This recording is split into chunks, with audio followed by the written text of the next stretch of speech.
तो आज द्वादशी तिथि श्रीजीऊ अनुष्ठित होब राजप्रसाद विजय नीति श्रीमंदिर में सकाळ धूप नीति सरिबा परे जय विजय द्वार बंद करा जाई बेहरण द्वार फिटाजिबा सह श्रीमंदिर श्रीनगर को राजप्रसाद विजय करा जिवो। गतकाली एकादशी तिथि में महाप्रभु को खड़ी लगी और रक्त वस्त्र लगी करा जाइथिबा बेले श्रीजीऊ को श्री वैद्यों द्वारा 10 मूल औषध लगी करा जाइथिला। महाप्रभु संपूर्ण सुस्थ होइथिबा बेले एही खबर गजपति महाराज को दैतापति माने सूचित करिवे। एही अवसर में श्रीनगर को दैतापति माने श्रीमंदिर अनवसर में प्रसाद रूपे बाहरी कराल चंदन पाटवस्त्र को नहीं विजय करिवे। गजपति महाराज प्रथम सेवक होइथिबारु एही प्रसाद को ग्रहण करिवे। शिव प्रसाद पुरी रिपोर्टर आम सहित जोड़ी होइछन्ति। शिव आज महाप्रभुंकर संपूर्ण सुस्थ हेबा खबर श्रीनगर को जीव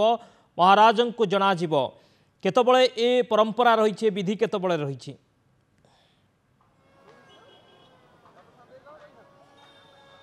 शक्ति देखंतु महाप्रभुंकर भक्त श्रद्धालुओं एक खुशी खबर कारण महाप्रभु संपूर्ण सुस्थ होइछन्ति। ए सुस्थता खबर दैतापति सेवायत माने गजपति महाराज देवे जेहेतु गजपति महाराज होउछन्ति महाप्रभुंकर आद्य सेवक और प्रथम सेवक। ये मध्य सकाळ धूप पर महाप्रभुंकर जय विजय द्वार बंद होई एवं बंद होला पर सिंहा माने मध्य जो श्रीमंदिर भितरु मध्य महाप्रभुंकर कराल चंदन एवं पाटवस्त्र मध्य नहीं आसबे दैतापति सेवायत माने श्रीनगर को आनिबे एवं श्रीनगर ठारे गजपति महाराज को प्रदान करेंगे एवं सेठारे मध्य गजपति महाराज दैतापति सेवायत मानकु साड़ी बंधाइबे एवं आलोचना करेंगे। महाप्रभुंकर जो सेवा कर आसुते दीर्घ दिन धरी दैतापति सेवायत माने जेहेतु खुशीर खबर प्रथम गजपति महाराज दियाब जेहेतु आज आषाढ़ कृष्ण पक्ष द्वादशी तिथि रही द्वादशी तिथि में राजप्रसाद विजय नीति अनुष्ठित हो सकाळ धूप पर निहाती भाव ये हूँ महाप्रभुंकर सुस्थता खबर आज जेहेतु अंपटे ये सुस्थता खबर गजपति महाराज दियाब प्रदान करा दैतापति सेवायत माने पति महापात्र प्रदान करेंगे। निहाती भाव अंपटे देखा गतकाली एकादशी तिथि में महाप्रभु खली लगी महाप्रभु रक्त वस्त्र परिधान कराइला निहाती भाव देखो जो भाव महाप्रभुंकर जो ज्वर में पीड़ित होता महाप्रभु दीर्घ दिन धरी माने असुस्थ होते असुस्थतार जो चिकित्सा करुले दैतापति सेवायत माने गुप्त चिकित्सा करुले बंद ताटीघर जेहेतु महाप्रभु रही बंद ताटीघर महाप्रभु को चिकित्सा करा जाउथला। निहाती भाव ये देखुवे से आज राजप्रसाद विजय जो नीति रही राजप्रसाद विजय नीति सकाळ धूप पर महाप्रभुंकर जय विजय द्वार बंद हो बेहरण द्वार खोल सिंह द्वार सीधा सड़क दैतापति सेवायत माने पति महापात्र सेवायत माने महाप्रभुंकर जो सिंहंगरू बाहरी कराल चंदन एवं पाटवस्त्र श्रीमंदिर सीधा सड़क श्रीनगर को जीवे और श्रीनगर में गजपति महाराज को प्रदान करेंगे और गजपति महाराज को प्रदान करने पर सेठारे एक आलोचना करा दैतापति सेवायत और गजपति महाराज सहित एक आलोचना करा कारण महाप्रभु संपूर्ण सुस्थता होती लक्षाधिक भक्तों को दर्शन देवे जेहेतु रथयात्रा एक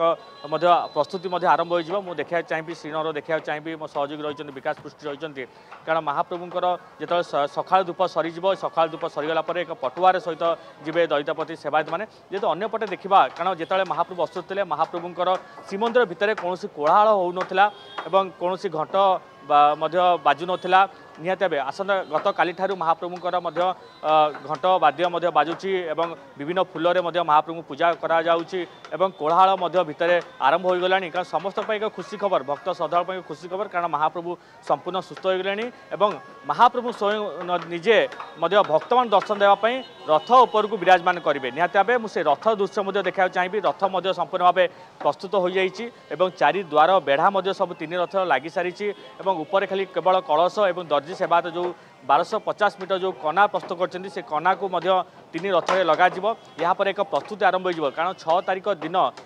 जो पटी ब्रह्म ठारू एक आज्ञामाल आसो रथ निकट को आज्ञामाल आसवा पर सेठारू रथ सीधा गड़ी सिंहद्वार निकट को जीव सेठारे एक प्रकार आरंभ हो प्रस्तुति कारण आप जानते गत रथयात्रा एक निआरा रथयात्रा ये रथयात्रा नेत्र उत्सव नवजौवन दर्शन और श्रीगुंडी रथयात्रा तीनोटी गोटे दिन में पड़ू महाप्रभु को नवजौवन दर्शन वंचित होते भक्त मैंने सीधा सड़क रथ पर दर्शन सुजोग पाइबे महाप्रभु को। निहाती भाव जेहेतु आज एक विशेष नीति रही आज हूँ राजप्रसाद विजय नीति ये नीति सकाळ धूप पर घंट वाद्य छत काहाली सहित एक पटुआर सहित दैतापति सेवायत माने आसबे श्रीनगर को जीवे सेठारे सुस्थता खबर गजपति महाराज दिव्यसिंह को देवे कारण दिव्यसिंह देव होती महाप्रभु राज्य सेवक प्रथम सेवक और महाराज सहित गजपति महाराज सहित मतलब विशेष भाव आलोचना करेंगे कारण महाप्रभु रथयात्रा विश्व प्रसिद्ध घोषयात्रा उपर आलोचना करेंगे दैतापति सेवायत मैंने महाप्रभु किपरि गजपति महाराज होउछन्ते आद्य सेवक महाप्रभुंकर सेथिपाई तांकू ए खबर दिया महाप्रभुंकर सुस्थता खबर बहुत बहुत धन्यवाद शिवप्रसाद समस्त सूचना पाई।